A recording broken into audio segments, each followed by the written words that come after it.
The 2023 Kink Cloud is Travis Hughes' signature BMX bike. Now, it's not built around a signature frame, but it does have a handful of aftermarket parts. This bike is a pretty good quality bike, but it comes at a really high price tag. Let's talk about the Kink Cloud and figure out if this bike is a good bike for you, or if Kink is charging way too much for this bike. Make sure you stay till the end because I'll give you my honest opinion, and sometimes that gets me in trouble. So there are 5 common questions that everybody asks me about the Kink Cloud. The first one is, how much does it weigh? The Kink Cloud is going to weigh right at 27 pounds. It's going to cost you $799. Everything on the bike is fully customizable and fully upgradable, but there are very few parts on this bike that you would want to change out or upgrade right away. It comes with 4 nylon pegs but 0 hub guards, and it does come with a standard set of Mission U brakes. So let's talk about the sizing of this bike and the color options that it's available in. The Kink Cloud comes with a 21-inch top tube and a matte iridescent black colorway. This is the only option for the Kink Cloud. You probably don't know this, but I do free bike recommendations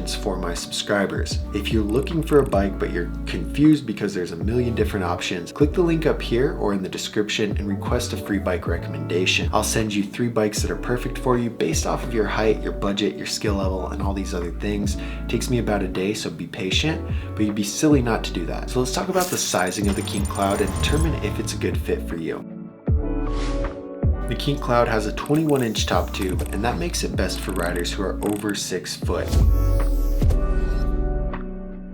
There are 4 other geometries on the frame. These geometries determine how the bike handles and how the bike feels. Let's talk about those 4 geometries. The Kink Cloud has a 75.5 degree head tube angle, an 8.75 inch standover height, 13.25 inch chainstay, and an 11.65 bottom bracket height. Some things to note: the 75.5 degree head tube angle is half of a degree steeper than you'll see on most complete bikes. This brings the front tire closer to your feet, giving you a shorter wheelbase and a more responsive bike. The standover height is a 1/4 of an inch lower than average. This can affect how the bike feels when you're doing certain tricks. And the bottom bracket height is just a tiny bit taller than average. This is going to have an effect on the responsiveness on the bike and make it more responsive. Now, in my opinion, the 13.25 inch chainstay evens out the effect that the steeper head tube angle has on the bike. So the 13.25 inch chainstay is a little bit longer than average, which pulls the back wheel farther away and can kind of combat the front end being closer because of that steeper head tube angle.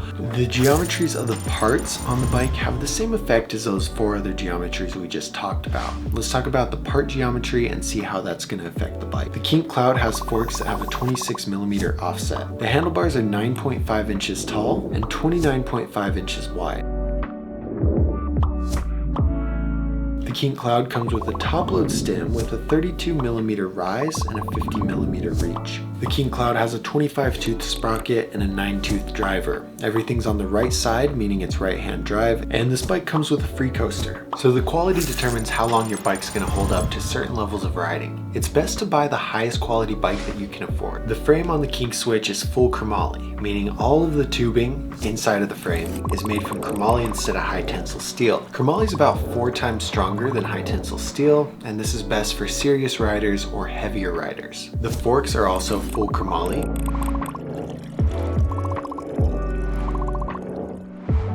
The handlebars on the Kink Cloud are Kink Rex 9.5 inch aftermarket handlebars. They're aftermarket chromoly, so they're generally going to be quite a bit stronger than normal chromoly because they use heat treating and other things to make the bars stronger. The cranks are full chromoly 3-piece 8-spline cranks.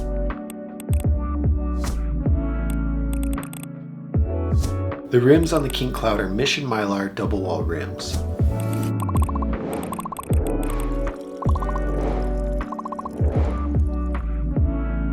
So now let's talk about some of the highlights and some of the lowlights on the Kink Cloud.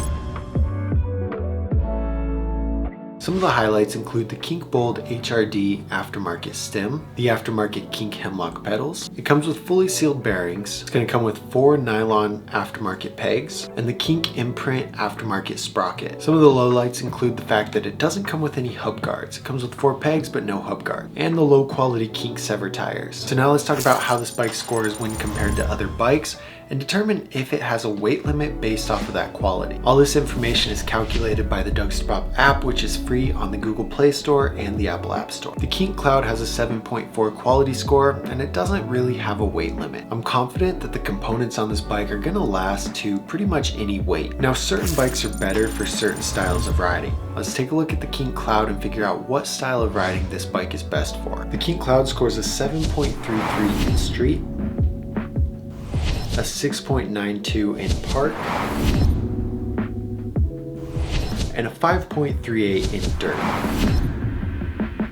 The Kink Cloud is obviously best for riding street and riding skate parks. If you were to buy the Kink Cloud, or if you already have the Kink Cloud, these are the first 3 upgrades that you should make on the bike. Get rid of those Kink Sever tires with tires that grip better and weigh less. Upgrade those 8 spline cranks to some strong aftermarket 48 spline cranks, and then buy some hub guards to match the pegs. So I don't recommend the Kink Cloud all that often. And it's not because it's a terrible bike, but where it fits in on budget and quality is just, it's an awkward position. So generally people who need an average quality bike of like around 7 can buy one that costs a lot less. So the quality score on the Kink Cloud really isn't that high, but the price tag is very high. It comes with cool things like an aftermarket chain, aftermarket sprocket, aftermarket bars. Like, it comes with good quality stuff, but it's at that price point that most people who have, say, an $800 budget to buy the Kink Cloud also have an $1,100 budget to buy the We the People Envy or the We the People Battleship. Most people aren't gonna spend that lower amount of money on the Cloud. There's nothing super special about it. Now, it's not a bad bike. And if you're looking at this bike, it's worth the price. Just note that the Cloud frame is not the aftermarket Cloud frame. There was some mix up over that in the last few years, but Kink has clarified this year and clarified before that, hey, this isn't the aftermarket frame. If it was the aftermarket frame, this bike would cost closer to $1,200, but it's not. It's not a bad quality bike. It's just in an awkward position where it doesn't get recommended all that much. Now, if you're unsure on whether or not this bike is right for you, request a free bike recommendation, and I'll tell you, sometimes I include this bike, sometimes I don't. There's only one way to find out. Now, YouTube thinks that the video on the screen right here is the best video for you to watch. If you want to watch the full Kink line review, that is also up here on the screen. Let me know in the comments what you think about the Kink Cloud and which bike I should review next.